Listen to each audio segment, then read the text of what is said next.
And thanks for joining us here at 13 News at Noon. I'm Anne Marie Tiernan along with our meteorologist, Sean Ash. This is a hot summer Friday. Steamy out there. In fact, if you look at the map, we've got a mix of 90-degree temps all around the area. And Sean says, looking ahead, we've got some heavy storms headed Yeah, there this will way. be some storms not far from us, by the way. And this is like clockwork.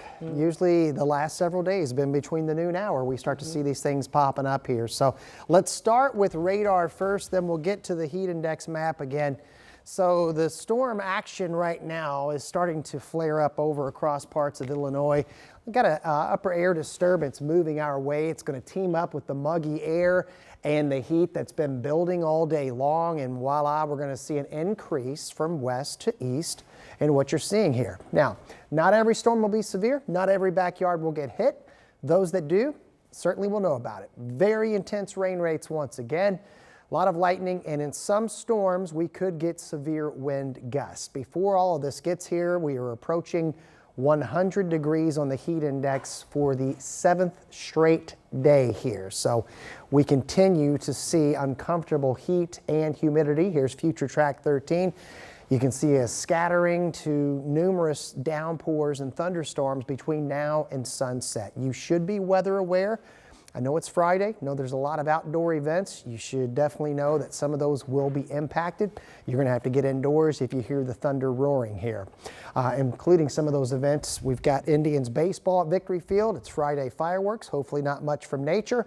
And we also have Kroger Symphony on the Prairie, a Fleetwood Mac tribute. You should be aware, again, some of these events will be weather impacted. More on the weekend here in a few minutes. All right, Sean, thanks so much. It's now 12:02. We do want to make sure you're up to date on some breaking news that's coming now from D.C. A major ruling from the U.S. Supreme Court. It now limits the power of federal judges to issue nationwide injunctions. This now gives President Donald Trump leeway in putting an end to birthright citizenship. What does this mean? Alice Barr breaks it down for us. Hi there. The Supreme Court today issuing a major ruling that allows the Trump administration to take steps to enforce its controversial proposal to end automatic birthright citizenship for children born in the United States to parents who are undocumented immigrants.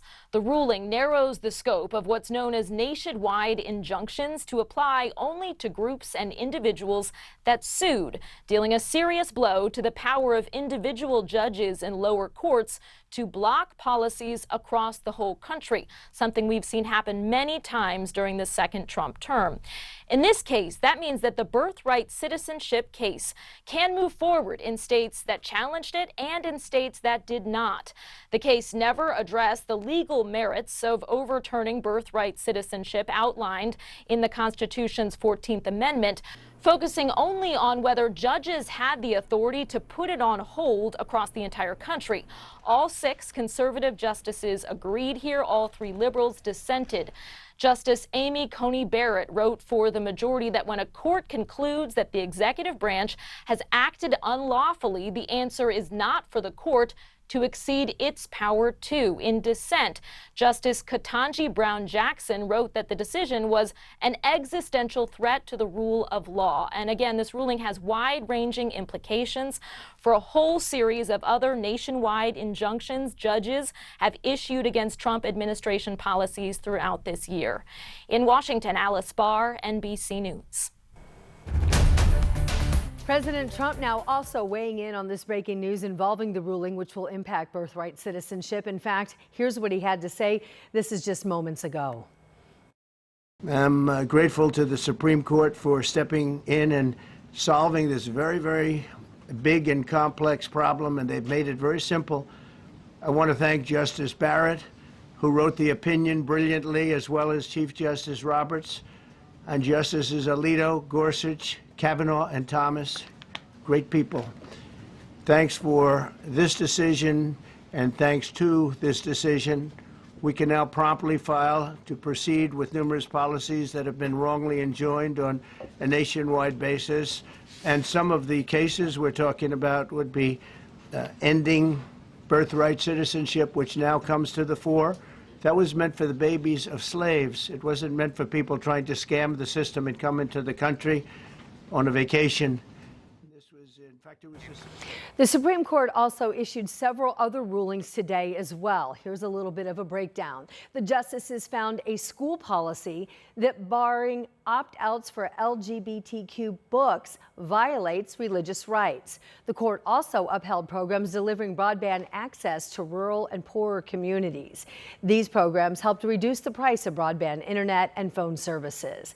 And yet another decision just out today upholds a task force that recommends preventative health care services that insurers have to cover at no cost.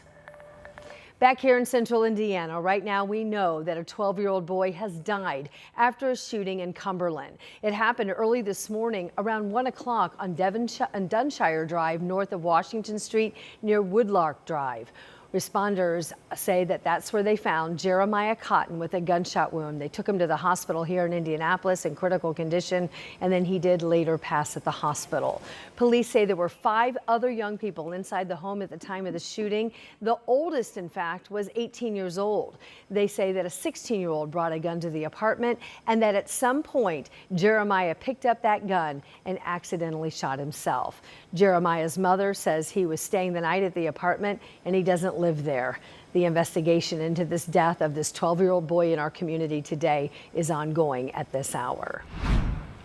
New this afternoon, a woman is dead after a shooting on the northwest side. It happened yesterday around 3:30 in the afternoon. Police tell us they were called to Maidstone Road, that's near North High School Road, on reports of a death there. They say when they arrived, they found 27-year-old Kamora Woods. She was pronounced dead at the scene. The coroner's office now working to determine the cause of her death.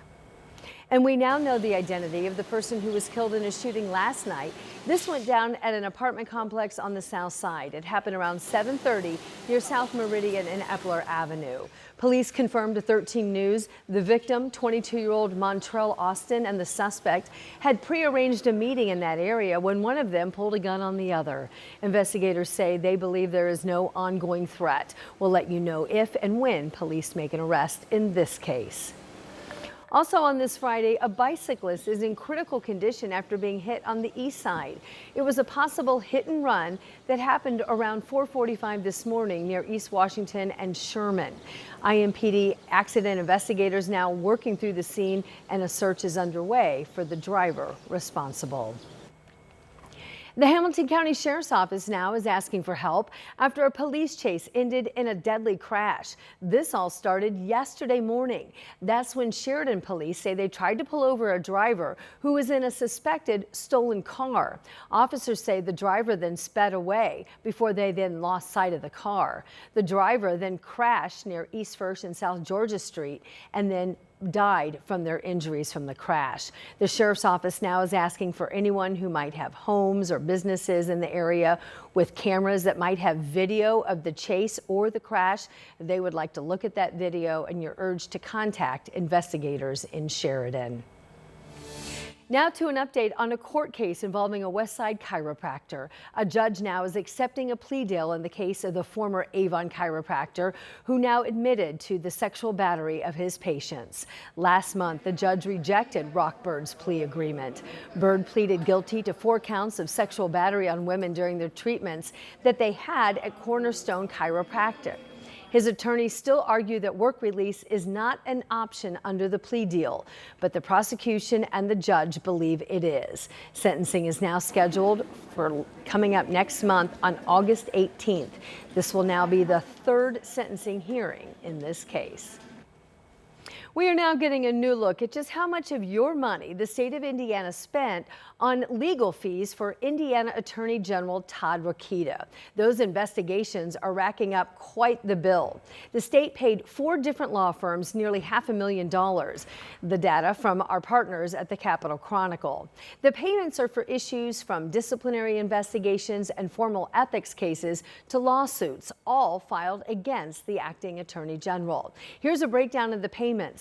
The state paid more than $240,000 to the law firm representing Rokita in his current ethics case pending before the Disciplinary Commission.